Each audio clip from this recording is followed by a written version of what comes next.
श्री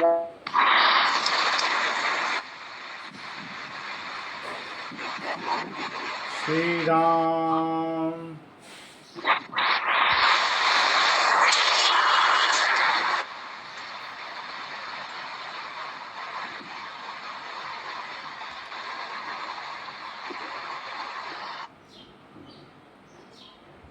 नित्य के सत्संग में आप सभी साधक भाई बहनों को राम राम।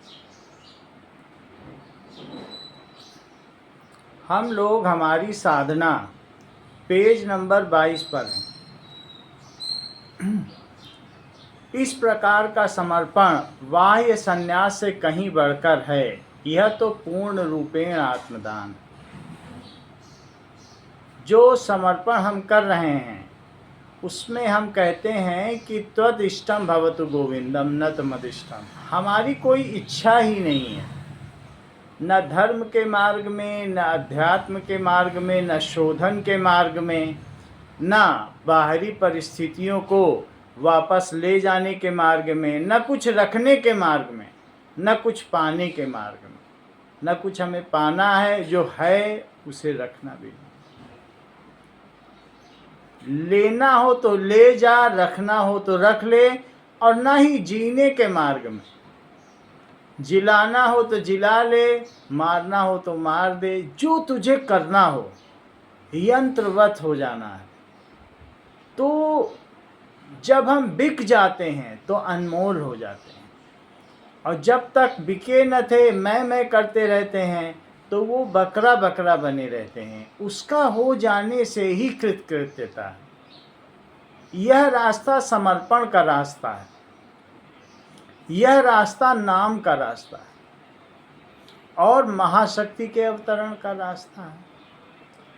जब हम झुकते हैं तो उसका वरद हस्त हमारे ऊपर आता है। ये प्रक्रिया ही है। जब शिष्य गुरु के चरण छूता है तो उंगलियों में बहुत ग्रहणशीलता है, और जो चरण है उसकी उंगलियों में भी बहुत ग्रहणशीलता है। तो गुरु से, शिक्षक से संकल्प उतरता हुआ, चरणों से संकल्प उतरता हुआ उंगलियों के रास्ते शिष्य में प्रवेश कर जाता है। वैसे ही जब हम अपना सिर मानसिक रूप से प्रभु चरणों में झुकाते हैं तो गुरु का, प्रभु का संकल्प उतर जाता है। सब गुरु भी प्रभु ही हैं, वही माध्यम बन के अपनी ओर ले जा रहे हैं। तो ये महाशक्ति के अवतरण का रास्ता है जो समर्पण से खुलता है। सिर्फ पुकारने से नहीं होगा कि माँ आ जा आ जा, और देने को हम कुछ राजी नहीं है। आके वो करेगी क्या? आके जब वो आए तो आत्मदान कर देना होगा। जैसे हम किसी को बुलाएं तो बिछा दो उसके सामने अपने आप को, और मेहमान खुश हो जाएगा। और आके बुला तो लें, मेहमान आ जाए, और हम खुद अपनी हनक में रहें। हमारे यहाँ देखो ऐसा है वैसा है, देखो हमने ये किया वो किया, अपने मैंपना में ही रहें। तो जब किसी आगंतुक को बुलाया जाता है तो क्या किया जाता है? बिछ जाया जाता है। और वो तो जगत जगत के स्वामी है, ब्रह्मांडों के स्वामी है, ब्रह्मांडों के निकायों के स्वामी है, जो दृश्य है और जो अदृश्य है उसके स्वामी है। तो ऐसे प्रभु जो इतने करुणामयी हैं, उनको हम पुकारते हैं तो पुकार का साफल्य कैसे होगा? हमें बिछ जाना होगा, अत्याधिक समर्पण करना होगा, अंदर जांच करनी होगी कि कहीं किसी कोर में ऐसा तो नहीं है कि आत्मदान बाकी रह गया हो। बार बार ध्यान दो, कहीं हिचक तो नहीं रह गई। ऐसा तो नहीं है कि कहीं हमारी खुद की भी इच्छा हो। न तमदिष्टम, हमारी कोई इच्छा नहीं है, तुम्हारी ही इच्छा हो प्रभु। तो जब हम निर्विकल्प रह जाते हैं साधन में, जब प्रभु का ही करेंगे तो हमारे अपने विचार भी नहीं होंगे। विचार कब आते हैं? जब दौड़ होती है कि हमें पाना है, ये हमारा लक्ष्य है, तो विचार आते हैं ऐसे पा जाएंगे, वैसे पा जाएंगे। और जहाँ सब कुछ प्रभु का हो गया तो जो कर्म सामने आता है व्यक्ति कर देता है। उसमें गलती हुई तो प्रभु की हुई, क्रोध भी आ गया।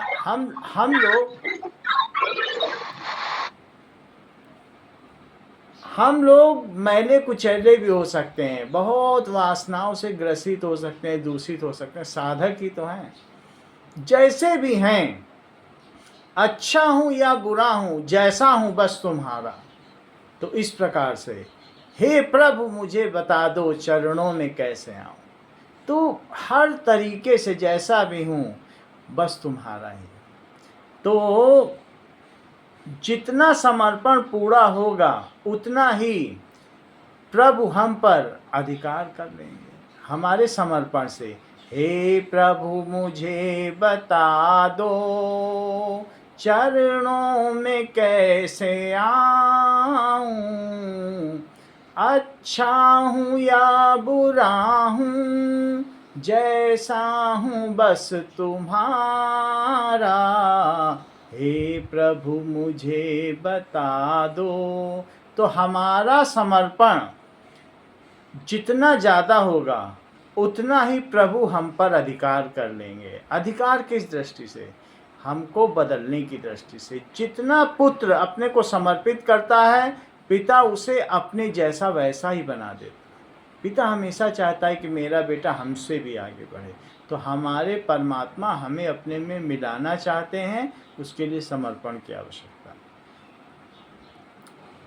हमें यह चुनने का अधिकार नहीं है कि हमें तुम ऐसा बनाओ, हमें तुम ऐसा बनाओ। उतनी तो हमारी अकल नहीं है, हमारी समझ नहीं है कि हम कैसा बने, ना हमारी उतनी कल्पना है। और प्रभु तो कल्पनातीत हैं, तो हम समझ ही नहीं सकते कि हम कहाँ तक जा सकते हैं, कितना आनंद पा सकते हैं, कितना सत्यमयी है हम। असत्य के सागर में, हम सत्य के इस पार हैं, सत्य उस पार है। तो हमें कल्पना हो ही नहीं सकती। जैसे कि एक आइलैंड से, एक कोई छोटे से द्वीप से एक व्यक्ति आया, बड़ा वहाँ सुंदर सुंदर फूल हैं बोला। तो सब लोगों ने पूछा फूल हैं, फूल कैसे होते हैं हमें बताओ। तो उसने एक पत्थर उठा के दिखा दिया। बोला अब उसके समझ ही में नहीं आया कि उसका हम कैसे तुलना दें। बोला फूल ऐसे होते हैं। तो वैसे ही जो पुस्तकें हैं, जो वेद हैं, जो ग्रंथ हैं, वो भगवान के बारे में बताते तो हैं, लेकिन वाणी ऐसी हो ही नहीं सकती, क्योंकि वो अव्यक्त हैं।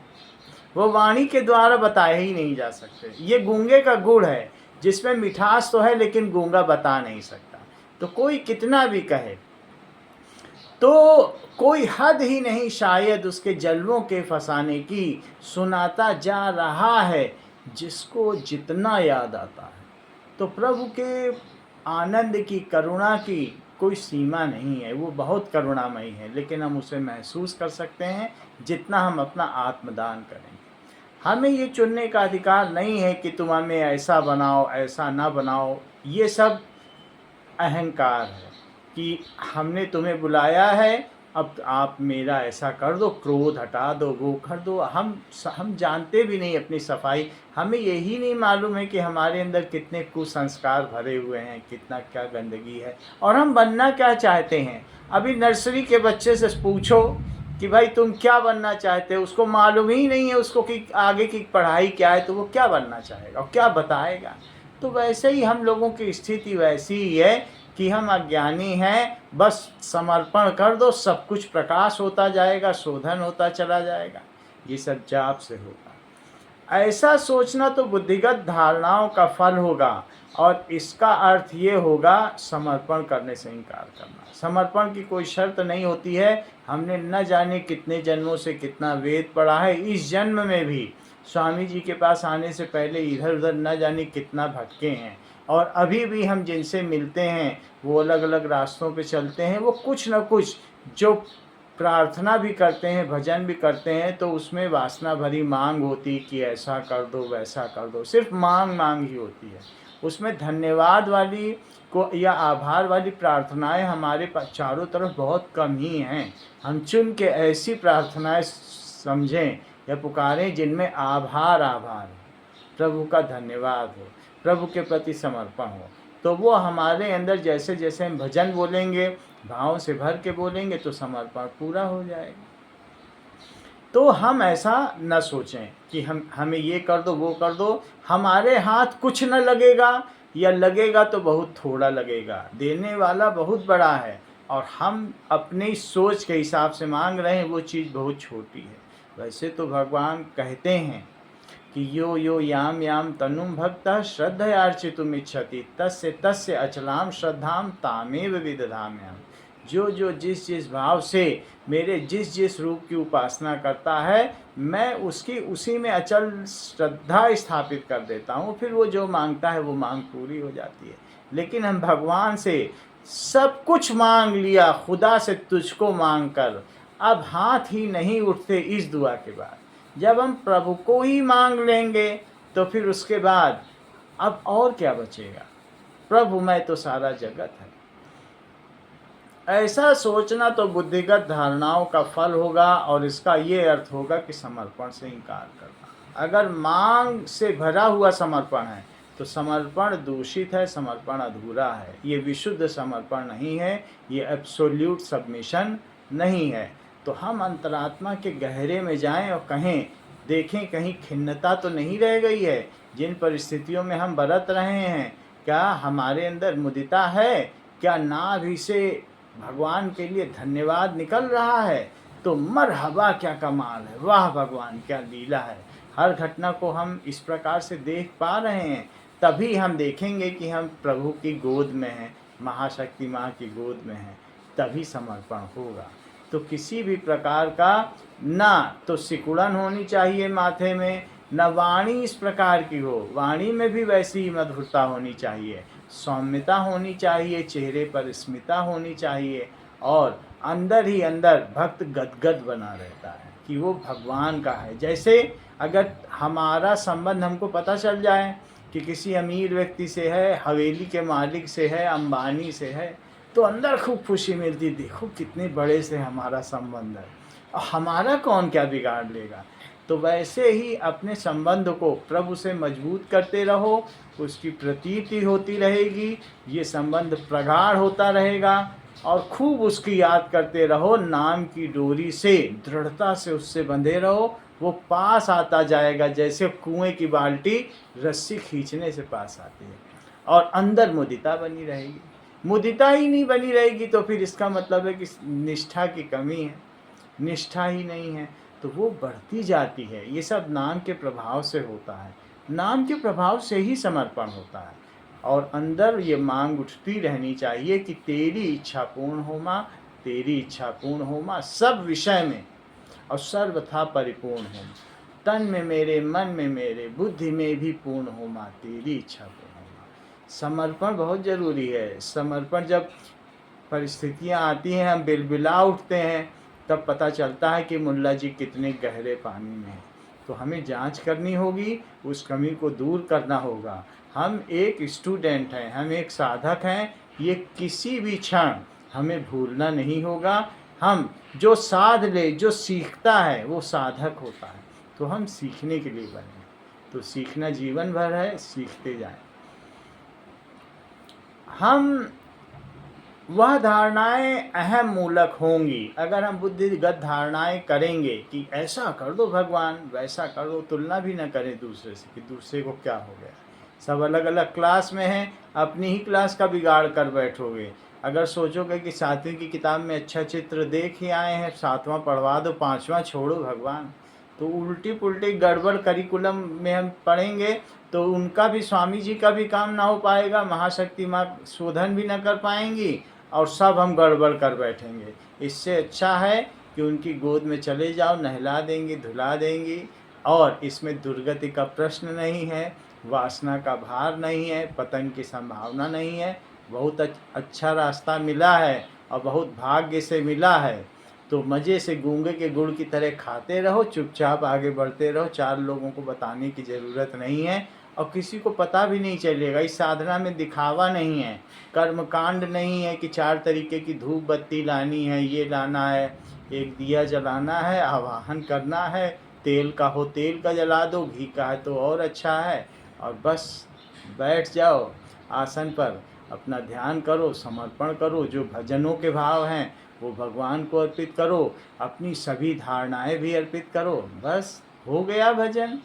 तो हम वो धारणाएं अहम मूलक होती हैं जब हम कुछ मांग करते हैं कि ऐसा कर दो, वैसा कर दो। हम जानते कितना है। तो जैसे वह प्रभु हमारे हित को हमसे अधिक जानता है। हमारा विज़न बिल्कुल छोटा है, हमारा दृष्टिकोण बिल्कुल संकीर्ण है, सतही है, छिछला है। और प्रभु तो न जाने वो जन्म जन्मांतर की, उनके सामने में समय का डायमेंशन भी हट गया है। वो तो वर्तमान की भी देखते हैं, भूत की भी देखते हैं, भविष्य की देखते हैं। तो समय का आयाम नहीं है वहाँ पर, वो सब जानते हैं। उन्हें मालूम है कि हमारे लिए क्या करना है। हमने अगर छोड़ दिया है तो काम शुरू हो जाएगा, उन्हीं पे छोड़ दो। वह हमारे हित की हमसे अधिक जानते हैं, ऊंची नीची गतियों को भी हमसे अधिक जानते हैं। वो ये भी जानते हैं कि हम कहाँ खड़े हैं। ज़्यादा बताने की ज़रूरत नहीं है कि हम में काम है, प्रभु क्रोध है। उनसे बेहतर कौन जानता है। वो अंदर भी हैं, बाहर भी हैं, सारे जगत में व्याप्त हैं। उन्हीं का तो हम कण हैं, क्या लहर सागर से बाहर है, सब जानते हैं वो। तो इसलिए बहुत बताने की ज़रूरत नहीं है अपनी बात। हाँ, कोई बहुत अंदर व्यथा चल रही है या बुद्धिगत आदर्श चल रहे हैं कि कहना ही है, तो और कहीं ना करके प्रभु के चरणों में रख दो, वो भी शांत हो जाएगा। फिर भी कोई बौद्धिक विलास है, नहीं नहीं ये चीज़ तो ख़त्म होनी चाहिए, भगवान अहंकार ख़त्म होना चाहिए। भगवान मेरे अंदर अहंकार है, ये मैं तुम्हारे चरणों में रखता हूँ, मर्जी हो हटाओ, हम तो तुम्हारे यंत्र हैं, मर्जी हो जो करो, ना मर्जी हो ना करो, मर्जी हो चाहो तो राखो, चाहे तो बिगाड़ दो। ऐसा जब घड़ा कर देता है तब कुम्हार की कला शुरू होती है। और घड़ा कहे नहीं हमें तो सुराही बना दो, तो कुछ न घड़ा बन पाएगा न सुराही बन पाएगा। सब कुछ पूरा दे देना होता है। वो जिस जिस जगह जो जो करता है इतना कोमल हो जाता है घड़ा, इतना मुलायम हो जाता है। तो ऐसा हमको होना पड़ेगा कि प्रभु जैसी उंगली चलाएं, चाहे थाप लगाएं, चाहे जो करें, वो हम स्वीकारते चले जाएं, तभी तो कीमत बढ़ेगी, वरना मिट्टी के मिट्टी रह जाएंगे। वह स्वामी है, उन्हीं में का होने में हमारा परम कल्याण है, परम तृप्ति है। वह बस अपना पूरी कर लें, किसी तरीके से जैसे चाहें वैसे कर लें, उन्हें पूर्ण अधिकार है। तो प्रभु को पूर्ण अधिकार है। तुम्हें छाणी गति दूसर नाही, राम बसहु तिनके मन में। जिनकी कोई और गति ही ना हो, तो मेरो मन अनत कहाँ सुख पावे, जैसो उड़ जहाज को पंछी उन्हीं जहाज पे आवे।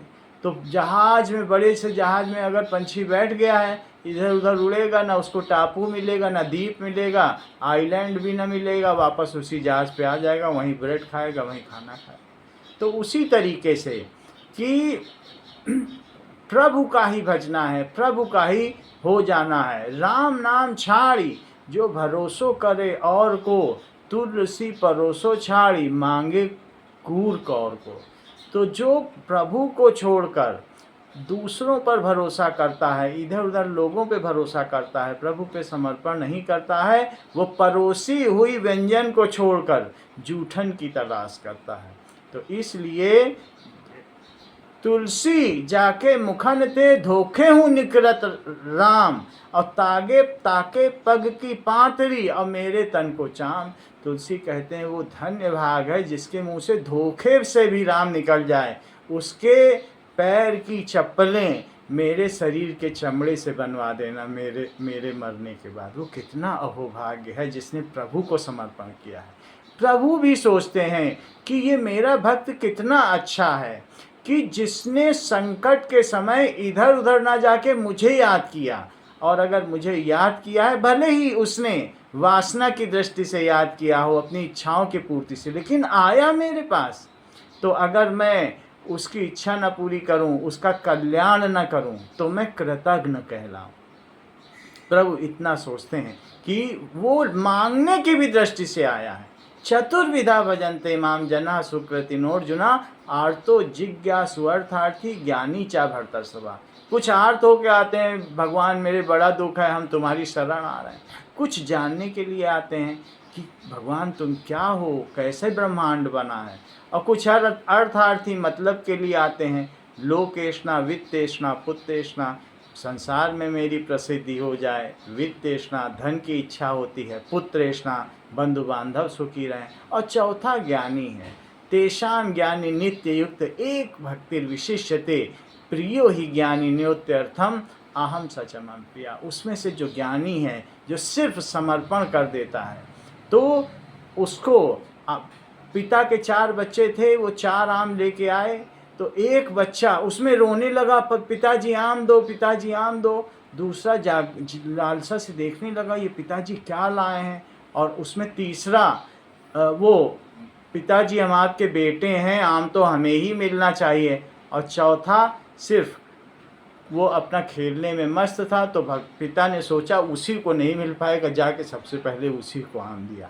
तेषाम ज्ञानी नित्य युक्त एक भक्तिर विशिष्यते, जो सब समर्पण कर देता है, उसको किसी चीज़ की चाह नहीं होती है, पिता उसका सबसे ज़्यादा ख्याल रखते हैं। भक्त दुलारे राम के, जित चाहें तित जाएं, और तिनके पीछे हरि फिरें, कहीं भूखे ना रह जाएं। ऐसो को उदार जग माही, और बिन कारण जो द्रवे दीन पर, राम सरिस को नाही। राम के जैसा कोई नहीं है। उन्होंने, राम जी ने अंगद से कहा कि रिपुसन करे बत कई सोई, और मोर काज ता सुहित हुई। हे अंगद, रावण से ऐसी बात करना कि मेरी सीता हमें मिल जाए और उसका हित हो। श्री राम। एक ही लाइट होगी क्या? राम राम राम राम सबको राम राम। सभी बहनों को राम राम। कुसुम श्री राम राम, सुमन श्री राम राम। राम राम। सचिन आपने किए बहुत बहुत धन्यवाद। जैसे प्रेरणा मिलती राम राम। सभी को राम राम। सुधीर भैया राम राम, निधि राम राम, किरण जी राम राम, पूजा राम राम, राम राम राम राम, रुचि राम राम, विनती राम राम,